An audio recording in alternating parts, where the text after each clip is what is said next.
Morning class, welcome to LuiLessons. Today we are going to learn tips, tricks, and all about the mistakes I've made in business so you don't have to make them. Let's lock in, let's go. Enjoy.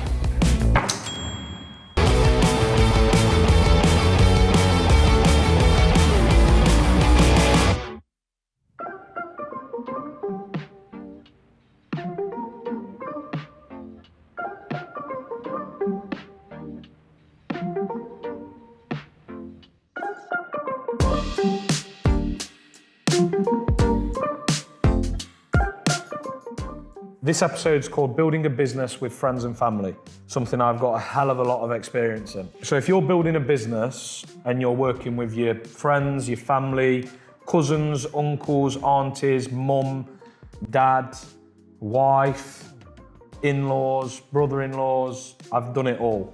I know the good that comes from doing that. I know the bad that comes from doing that. And I'm here to tell you the lessons that I've learned whilst growing a business with family. So working with family is either the greatest shortcut to expedite growth because you've got belief in the business, or it can kill your business faster than your competition if it's not managed correctly. And I'm going to show you why. I've seen both, I've lived both in terms of working with friends and family, and I want to show you what it's about. So let's get straight into it. This isn't about not mixing business with personal, and I'm not here to tell you not to work with your family.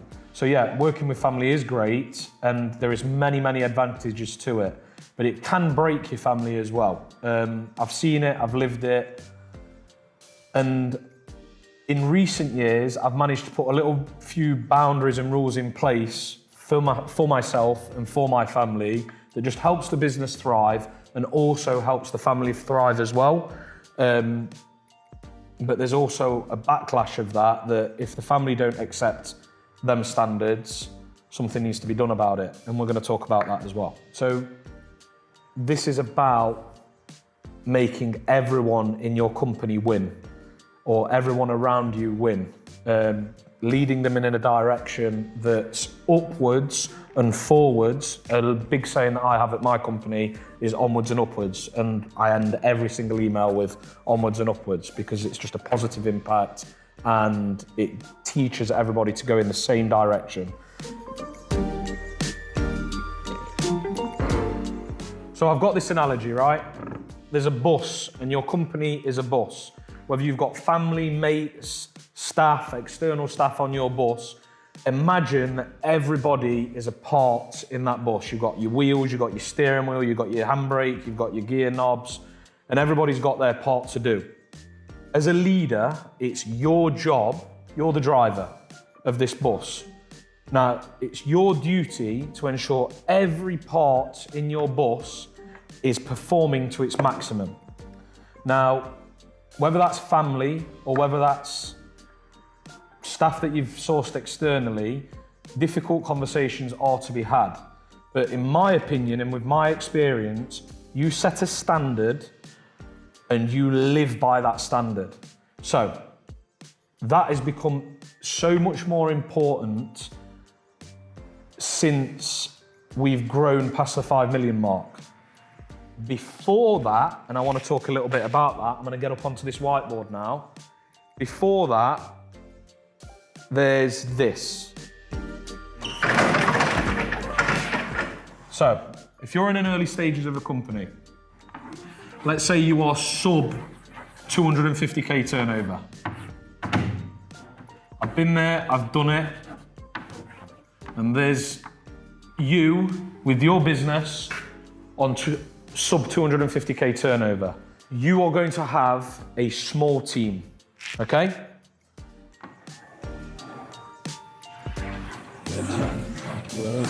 So you're going to have a small team. Let's call these dots your team.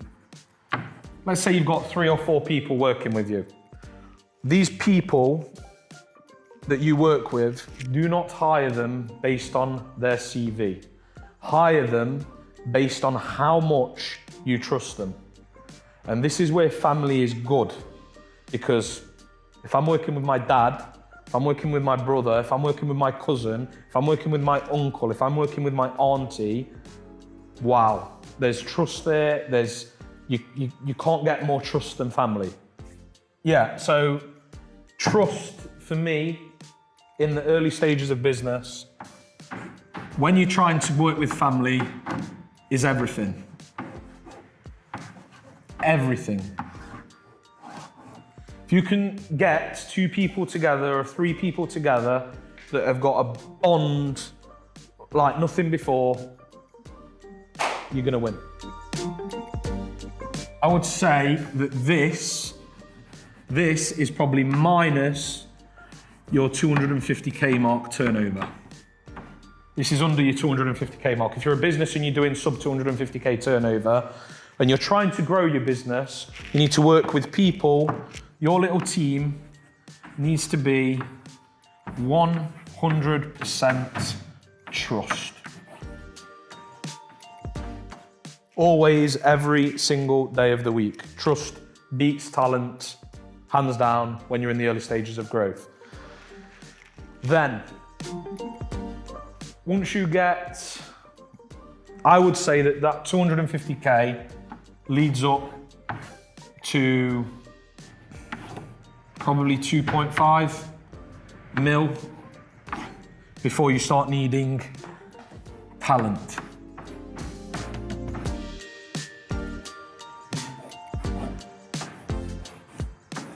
Talent. And when your business starts to require talent is when your friends and family who you have originally hired to help grow the business, it starts to get hard because expectations are a thing. And around the 2.5 to 5 million mark is when I realized that this isn't just for family anymore. And that's really hard. You feel like you're excluding family because you're bringing external staff in with a bit more talent. And it's not about disrespecting the family and disrespecting the team. A family member is always going to expect to get treated a little bit differently to the staff member. And that's something that I struggled with early on because yes, of course, I want to treat my father or I want to treat my cousin or I want to treat my uncle or auntie a little bit different to a person that I've employed 2 months ago and I've only known them for 2 months. It's natural. With family members, look, at home you are my cousin and at home you are my uncle and at home you are my auntie and at home you are my X or Y or Z. And in these walls, when we're at work, you are job title, you are job title, you are job title. And the reason for that is, it really annoyed me that I kept saying, oh, we're building a massive family business. We're building a massive family business. I'm not building a massive family business. I want to build the best team there is in logistics. The best team. Now, whether that includes my family is great, and whether that doesn't include my family is also great. But to move away from that family business and to move towards the A team is where the absolute turn of all the tables happened for me. It's where I went from loving my family inside the office to just demanding the best from them inside the office whilst loving them as well. What you'll get from family especially is pushback. Oh, why are you being like this? Why do you think in such a way that, oh, what's happened to the old version of you? What's happened to this?